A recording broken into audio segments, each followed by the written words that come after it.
Hi guys, and welcome back to my very belated December plan with me. I meant to have this up by the end of the first week of December at the very latest, but I guess life just got in the way. I hope you can settle down with a mug of something, maybe a warm blanket, and get cozy for this journaling setup.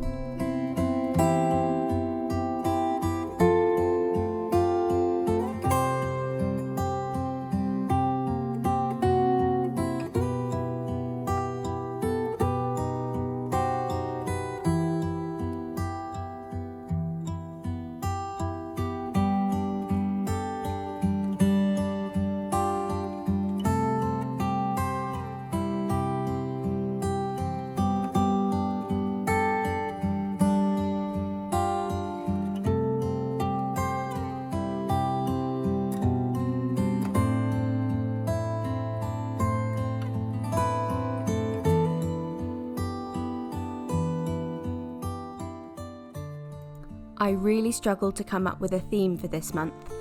I've been enjoying painting more landscapes recently and wasn't quite sure how I could coincide this with a Christmas theme. I'm a really big fan of snowy scenes, but also wasn't sure if my skill and the journal paper could match the visions I had in my mind. In the end, I settled for snowy winter cabins because I loved the idea of a warm refuge in the middle of a harsh and cold environment. Now for my cover page, I found inspiration from Emine's Paint, I might be saying that wrong, I'm really sorry, who creates some really beautiful paintings.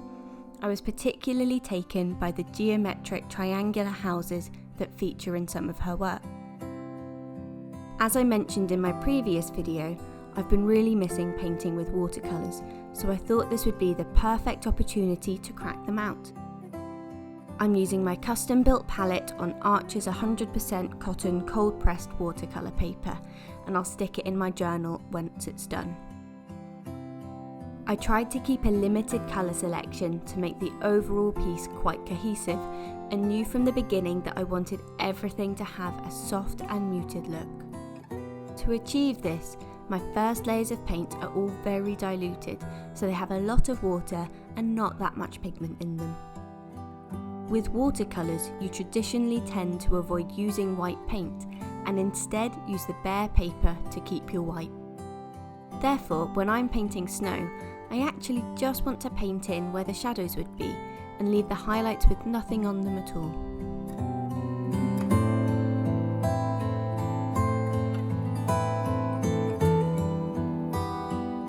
Something I struggle with when painting is how to create depth so that things look far away.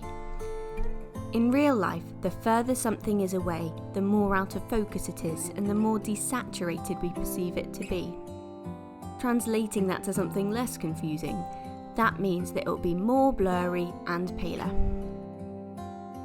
We can achieve this in painting by using our most dilute paint for the things that are furthest away and more concentrated paint in darker or more saturated colours for the things that are closer. For the cabin, I again start off with a very pale brown made by adding lots of water to my paint. If I left it like that, it would be very flat and one-dimensional, so I'm adding more layers to create shadows and a bit more interest. Once I've added some darker paint, I run a clean and damp brush along the edge of the line of paint to soften off the edge. This means that there won't be any harsh lines unless I want them there.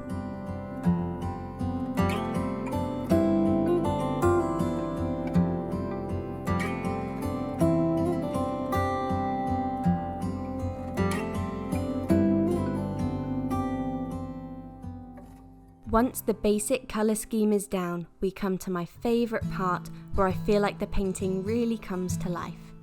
We start by adding the details to the cabin and defining the little planks of wood. Adding these darkest colours really helps to create the contrast you need to make something more dynamic and interesting to look at. From watching a lot of other people on YouTube or TV art shows, I've learnt how helpful it can be to take a picture of your work and put it in black and white. If you can't really make sense of what you've made and the shades all look the same, you probably need to add in some more darks and lights. If it looks appropriately dramatic, then well done.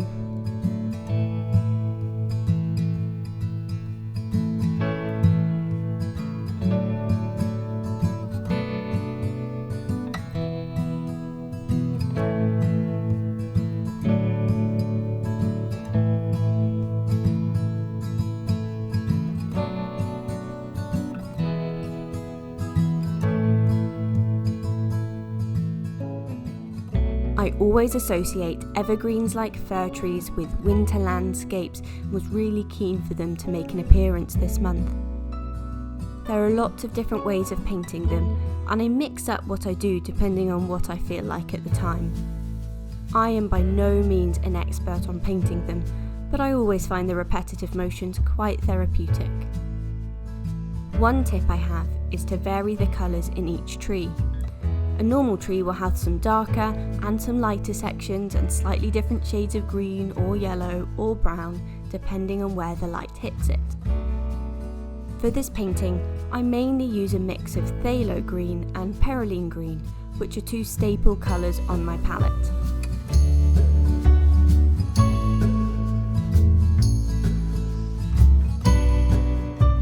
I'm using the Coliro Colours Gold Set here, making sure I leave a few droplets of water on the paint in advance so that it can reactivate better.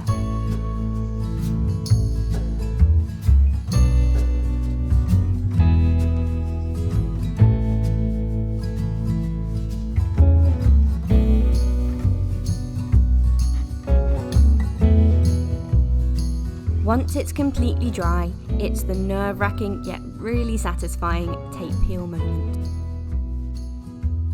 This month, I decided to keep my original painting and create a print to stick into my journal. The finished painting is available as both a print and digital download in my Etsy store, so if you're interested, the link will be in the description below. After it's printed, I cut it to size, repaint the gold details, stick it in my journal, and write the name of the month.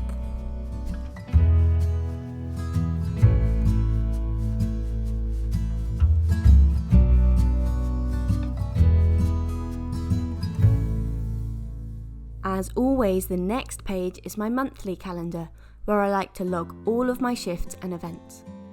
I like to have a little illustration down the side, which is usually a continuation of my cover page, so this time it will be some snowy trees.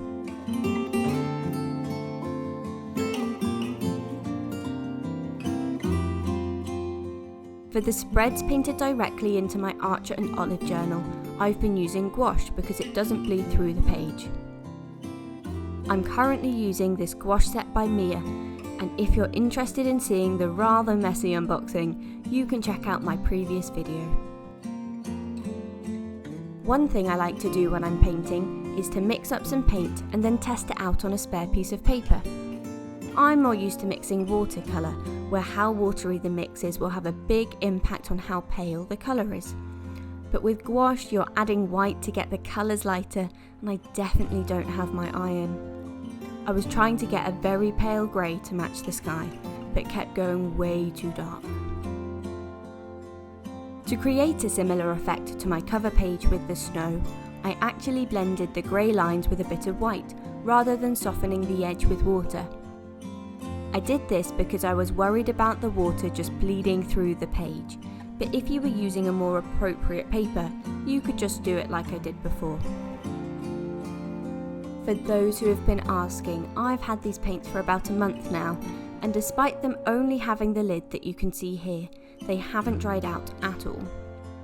I guess there is such a large amount of paint in each little pot that it slows down the drying process. They haven't even formed a skin on top.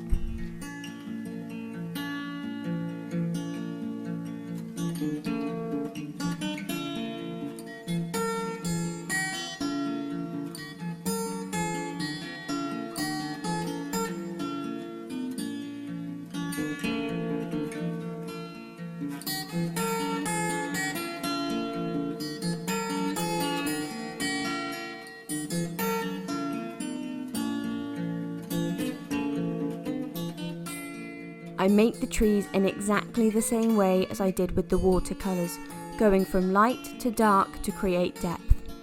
I definitely didn't quite get the order right this time though, and kept jumping between to fill the gaps.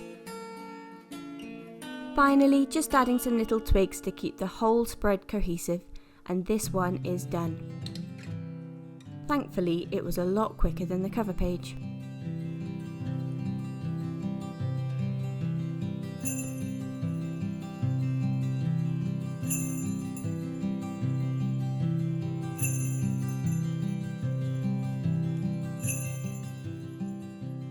This month I decided to change my setup pages a little. I found that in November I had too many tasks that spilled over from my main to-do list, so I ended up creating a second page, which I also filled by the end of the month. Hayley from Hayley Remedy Art showed me this neat way of using one spread even more productively, and I knew I would have to give it a try. She has a lot of university work, so her to-do list was spanning 3 columns wide, but I decided to settle on just 2. The idea here is that one column will be written as normal, just above the dotted line. The second column will be written covering the dotted line, and when a task has been completed, you can draw a little dot on the corresponding day and align to the task. Staggering the lines means that I shouldn't accidentally cross something out, and it should look a lot neater. After the complexity of the cover page, I wanted something quick and simple, and thought that an icy blue background covered in doodled white snowflakes would be perfect. Looking back, I could have picked something that would fit into the theme slightly better, but I'm still enjoying using this every single day.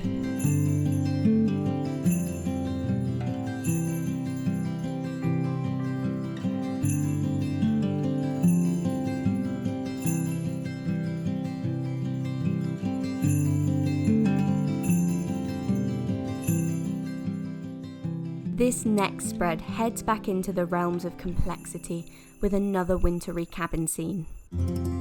I start with using some very watered down grey gouache made from mixing together a blue and a brown. I wanted to get some lightness through the painting and thought that with the water the paint would behave much more transparently. Unfortunately, this led to quite a streaky finish and did bleed through the tiniest bit onto both of the other pages. I resorted back to using some thicker paint and adding in plain white to bring back some of the light. I feel like you're now seeing the very repetitive process of light to dark trees, but it really is so important, otherwise it would just look like one big lump of green. At least you won't forget about it, I guess.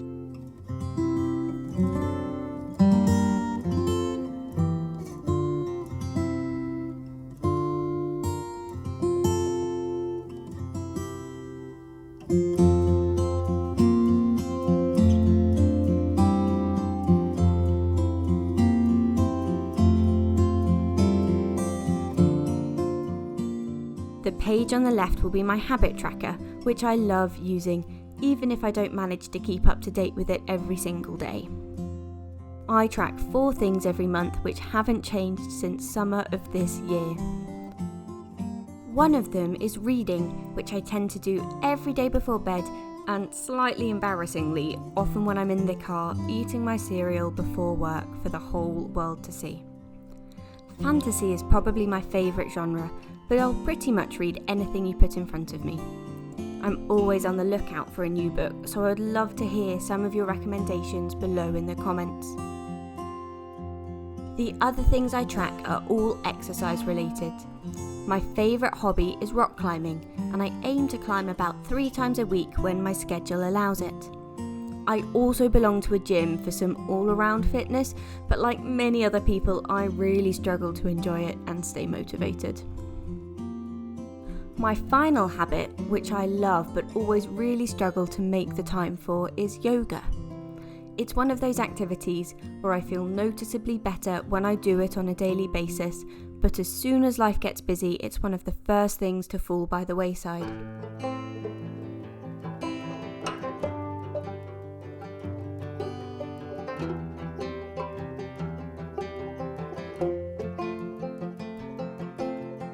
The spread on the right is a new addition this month, and I'm simply calling it Projects. I have a lot of things on the go at the same time at the moment, and wanted more of a visual way of keeping up with where I am with each one. This spread is very experimental and is likely to evolve over the next few months if I decide to keep it. If you have any tips on this sort of thing, I would really love to hear them. The way I see this one working is filling in the bar next to the name of the project as I complete each stage of the process. For example, once I finished filming this video, I coloured in a small part and then filled in a little bit more after editing the video. Once I've completed this voice recording, I can add to it and the bar will finally be full when this video is uploaded. Continuing the theme from my to-do page, I wanted another quick and easy spread. I decided that I would use exactly the same idea, but use my juicy Ecoline pen to colour everything in black.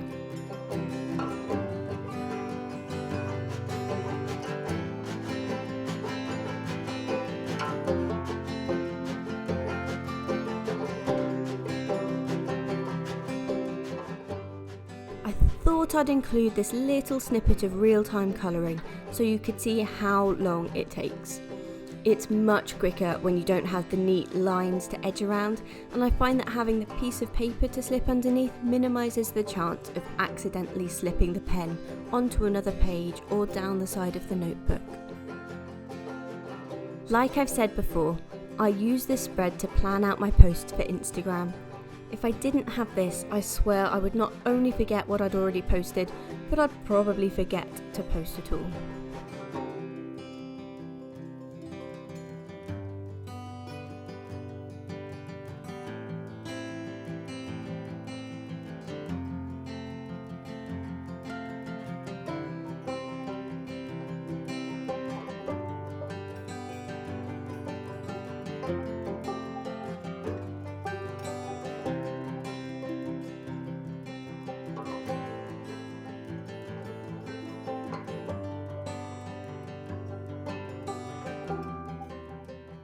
Our final spread of the video is the first weekly spread of the month, and we have, yep you guessed it, a snowy cabin in the woods.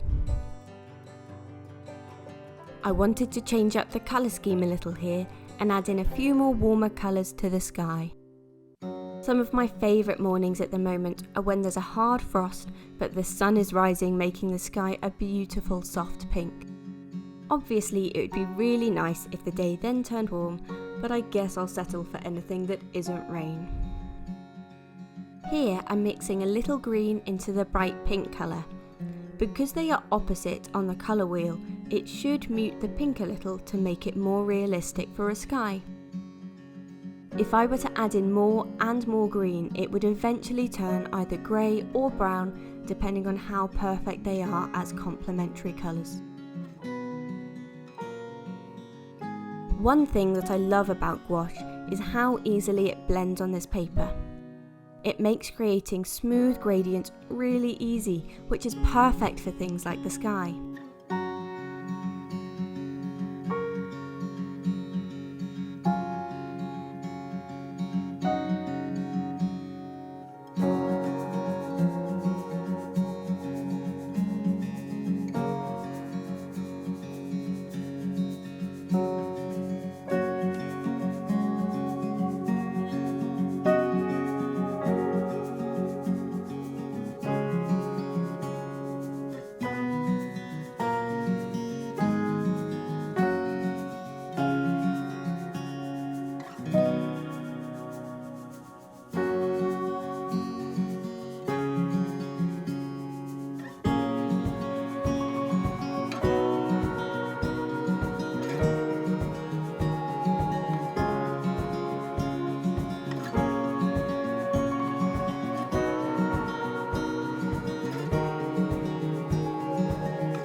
Finishing touches are the snow in the sky and on the trees with some more white gouache.